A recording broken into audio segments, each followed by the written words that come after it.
Daily dose of dopamine. My name is Robert here with my pal David Mickey Evans from The Sandlot. One of the we have some things in common, which is cool. Obviously, the baseball love, which we've talked about. We both made baseball films. Mine are documentaries. You've got the epic Sandlot, of course, and the many other some secret projects Yeah, moving on. they're secret. Forward Yeah. to. You were kind enough to take a look at there's three. We're working on the fourth documentary in the Boys of Summer series, Shortstop, and this was the one featuring me and Dad. I think I sent it to you in about 2020. It was right before or early COVID, somewhere around there. What do you remember? Because and I can tee you up with anything you don't. It's me and Dad, but do you remember anything from I that? remember And you guys were on a road trip, that's as I right. remember, right?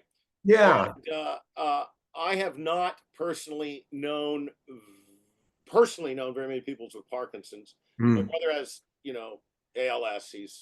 It's really rough. So I kind of get it. Um,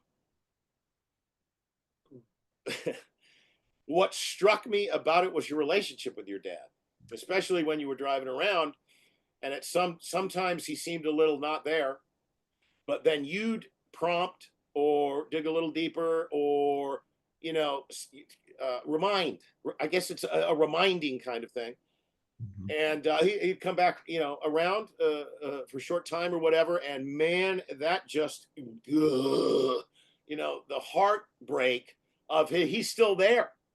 That stuff is still there, Yeah. but it's like he can't get to it. But listen, we were talking about my kids and I and stuff, and I never thought I'd be a dad, and now I can't imagine not being a dad. I can't imagine not having my children. I can't imagine any of that. And I'm going through something like that with my brother. It's different though. He lives in Idaho and all that, and you being right there all the time, with him, that just struck me as remarkable and really emotional, really emotional. Um, how is how what's the next one going to be about? You said No, short. fair question.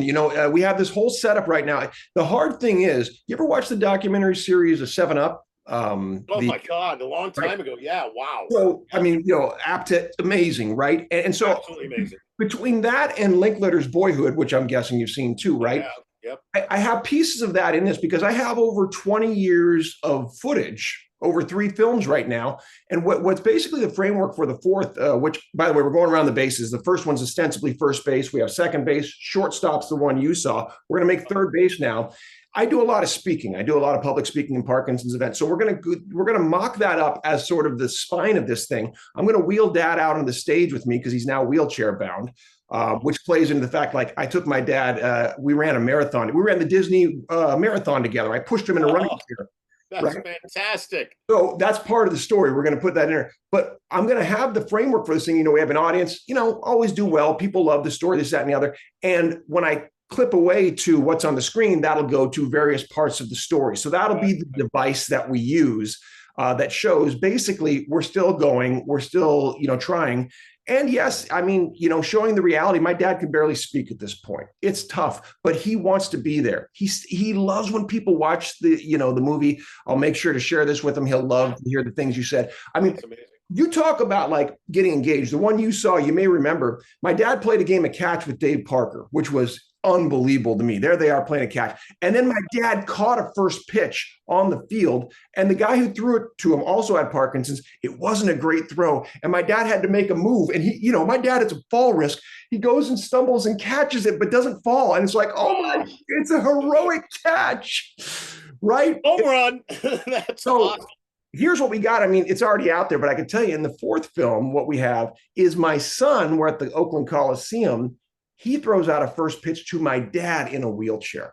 Oh wow. And, I mean, and by the way, I don't think you saw it. I forgot if it was in that film or not. Maybe it was. But my first pitch was an epic failure because Oh, I threw it out from the Coliseum and I bounced the damn thing. The one thing you're not supposed to do. I worked Robert, so hard on it, David. the last one I threw out, the big one was in 2018 at Dodger Stadium, and we broke the MLB attendance record all the time. Yes. There was almost Yes. 90,000 people there, and They go blah blah blah. They announced me. Two of my kids were there, which was great. You know, ego boost. But anyway, I go out. They give me the ball, and the catcher comes over. I can't remember who it was right now, but he goes, you know, quiet, right? He goes, you good with this? I go, yeah, man, I can throw a ball. He goes, all right, listen, don't bring it in short. He goes, if you have to throw it over my head, throw it over my head. Don't bring it in short. And he goes, and then I go, okay. And he goes, because bringing it in short is, and I can't use that word right now. And I Yeah. said, oh, dude, don't worry. So, yeah, I got it. I kind of a little outside, but right over the plate, man. I was like, I cannot mess this up. But I understand, you know, me and It's the worst. 90,000 of my best friends, no problem, you know. It was crazy. That's how I felt. And so in the fourth film, my son redeems me. He throws a Excellent. perfect strike to grandpa. And I'm standing Awesome. behind him. I go, there it is. That's my That's boy. my boy. I'll That's do my dad. it. That's great, Robert. So, so this film, it has those things like, yeah, there's elements of, we had to move up here from Las Vegas to help mom and dad. I was in the middle of my PhD. I mean, it's a hell of a story. The PhD thing was, that was such a process. I mean, I didn't mean to go back for a PhD. It was because of all the Parkinson's work. I said, nobody's doing work with storytelling and improvisation to help the quality of life factor, the I've never psychosocial seen it. emotional. So I have to be the groundbreaker. And trust me, they didn't like me because of that. Much like you talk about the institutional pushback in Hollywood, I was Yeah. in academia, still are to a degree. So, but anyway, Well, you know what? Where are they now? And look at all the people you're helping, right? yeah, that's it, man. You got to put the Whatever. faith in that. And And that's why I have that's to say to you, though, what a big deal it is that you said yes to this, because I do these films, and I certainly, they're out there, and I got close to meeting Frank Darabont, who's one of my heroes. I didn't quite get him, yeah. but I did meet David Lester, the exec producer, and Yeah. another guy at the 30-year anniversary for Shawshank last year, and they were like, "Hey, we think this is an awesome use of the film." You, as the filmmaker, to say, "Hey, yes, give your blessing to this," and that you realize it has a life beyond what you did, and can Yeah. really help people, man, it means the world. So thank you. Oh my God, it's my honor and my pleasure. Listen, it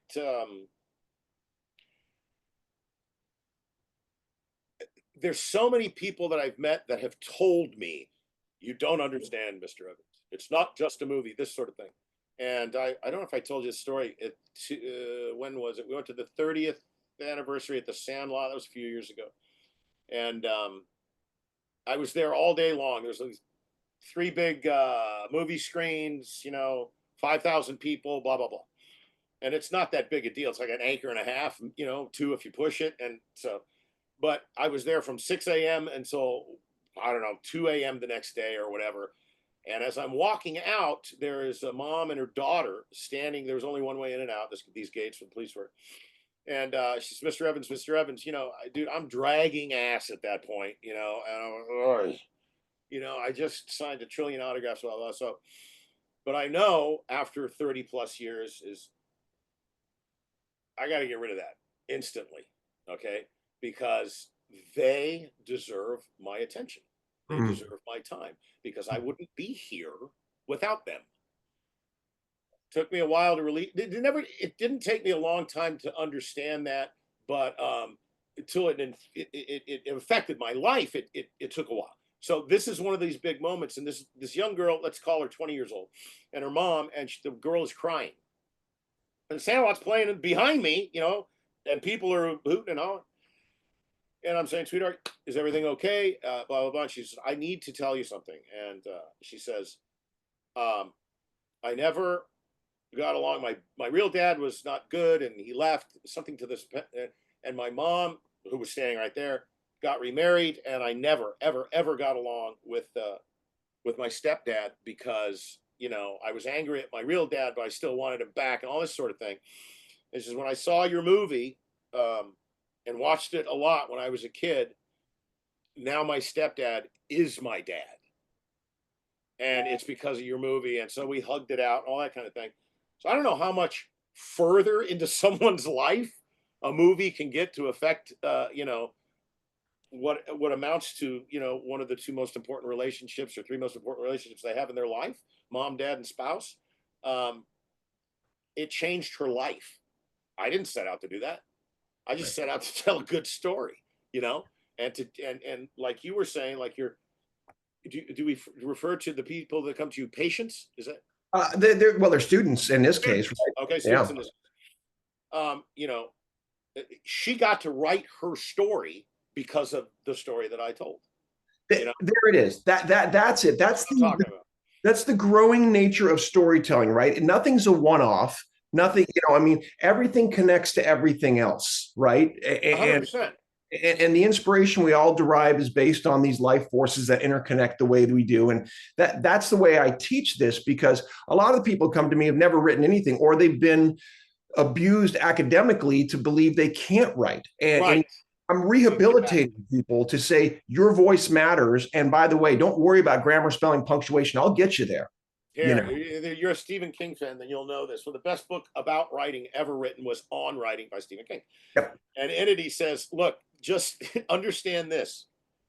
He goes, good storytelling beats great writing every single time. 100%. Every single time. Doesn't matter. Yeah. Because what's the point? Yeah, the point exactly. is to get to your fellow human. That's it. That's the worst. That was one of the lessons of my damn PhD was, all this really heady, incredible writing. But at the end of the day, if nobody can freaking read it because of how it's written, who cares? Yeah, I don't care how many footnotes it has. I did it to satisfy the people to get through, but I had to be rehabilitated. That's part of what this book is that I wrote. Yeah. To get it out of my system, because I had been warped by writing that way, and people would consistently, I don't understand. I'm like, oh God, I've lost my human connection to satisfy the institutional connection. So, I get it. Well, one of my sons is a PhD candidate at Berkeley, and cool. He tells me that, and it's of all things Scandinavian studies. Wow. And,